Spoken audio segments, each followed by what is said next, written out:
looks a business owner. I like that. All right, put Corinne up on the screen. And just based on her beautiful blonde hair. I like a doula. A doula, all right, Elizabeth the doula. He's going to need an attorney, don't you think? Is she your third pick? That's my third pick. The third pick is Rachel. How cool is that? So good. I mean, she's pretty good at her choices. It was a pretty good next day after that. I was like, oh, Jennifer Aniston, that's who I am. Jennifer Aniston picking out women for you. It was great. Well, she picked Corinne, the one who has the nanny from Miami. Do you want a nanny? I don't not want a nanny. I mean, like, I don't know what a nanny does, but if everything, then great. Yes, I want a nanny. With salt.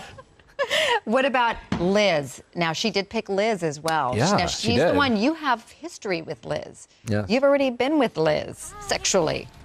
So is that what she said? That's what she says. And wait, Nick, at this moment, so you're saying she didn't? To oh, you. I definitely recognize her. That's for sure. That's the what are you doing here? Look on my face. But I didn't really know. I mean, I was nervous. I had met 14 women at that point, and I recognized her, but she didn't say anything. She didn't like acknowledge it. So I'm thinking, I'm pretty sure it's you, but what if I'm wrong? I didn't want to be like, I'd be like, hey, Liz, how's it going? She's like, huh? What? No, I'm Ashley.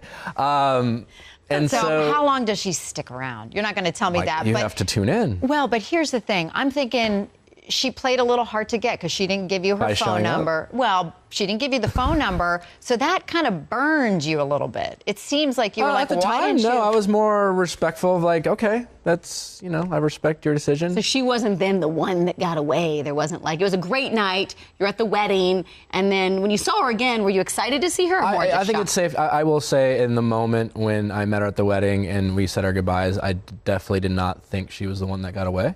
Yeah. So you asked for the number, and you didn't even want the number now. Well, I mean, I asked for the number, but I was just like, hey, we should keep in touch. I mean, she lives in Las Vegas. I lived in LA at the time, so it wasn't like...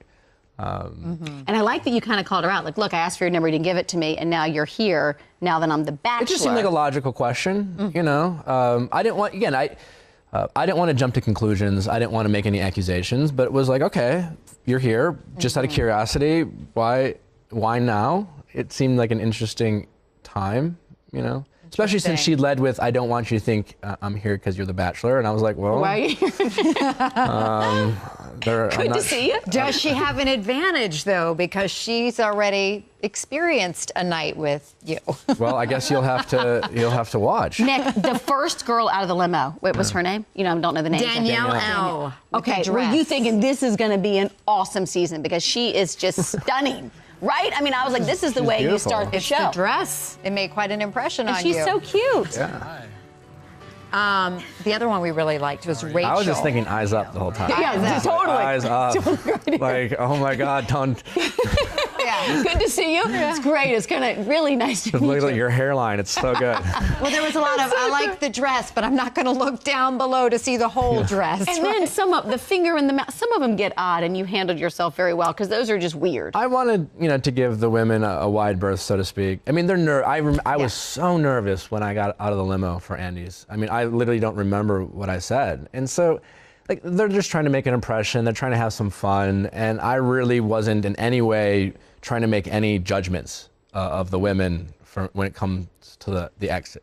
But you don't need that, though. You don't need the big entrance to make the impression, right? It was just more a way to greet them, say hello. All I really cared about in that moment is to try to make the women feel comfortable. What about this? What about Josephine? Poor Josephine. Like, I was gagging. Poor me. I had to eat the hot dog. Yes. The way she's holding it, I'm not. I mean, that is not a good impression, but you gave her a rose. Well, again, I mean, it's just the limo exits. It was like, oh, you gave me a hot dog, I'm going to send you home? Like, no, come on. A raw hot dog. It was gross. How was it being back in the mansion? Do you walk in like, I'm home? No, quite the opposite. I mean, last time I was there, Caitlin dumped me. So I was like, this place. You were on Fallon last night to be with Caitlin and Andy. Was that? Kimmel? I mean, Kimmel. What was that like? Sorry, Kimmel. What did I just say, Fallon? Yeah. Sorry, Kimmel. I love Jimmy Kimmel. Side note. He's lost so much weight. He looks very handsome. How was that? I mean, it was fine. I mean, I'm more or less indifferent towards them. I certainly wish them the best. I haven't really had any communication with Caitlin whatsoever. Andy and I have corresponded at times. We're friendly. We don't, She wrote hang that out. book. Here's the thing, you fall hard for women. You fell hard for Andy, you fell hard for Caitlyn. Yeah, well, I you mean, said I loved you to both of Bachelor them. world's intense, and I think one thing I've been able to do, for better or worse, is when I'm in that environment to kind of embrace the environment. You know? So how And do you know when it will really be real?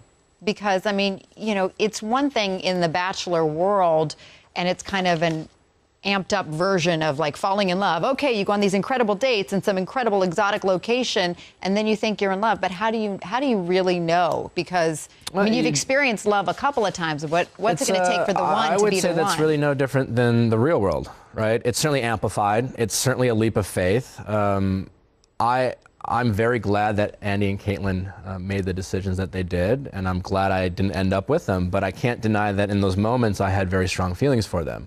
So I'm not going to say that it wasn't real or it was fake, but it's certainly a leap of faith. But it's no different than in real life. I mean, you can fall in love, and people have fallen in love in real life, broken up, and be like, glad that didn't work out. And so I don't look at it any differently. Yeah. It's certainly amplified. All you can do is, you know, trust your gut, trust your heart. But this time you fall in love? Oh, he's in love. I can tell. We will see. I know this stuff. Oh, you're so And Nick, good. I say Viall. I don't go the Viall. You have an A in your name. Can It's we discuss? Viall. Viall. Viall. Well, the girl last night said Viall. Yeah, I know. Viall. She also went She's home. a hussy. She was the one with the last name Hussy, right? Hussy out. The Bachelor airs Monday nights at 8 on ABC. We'll be watching, Nick. All right.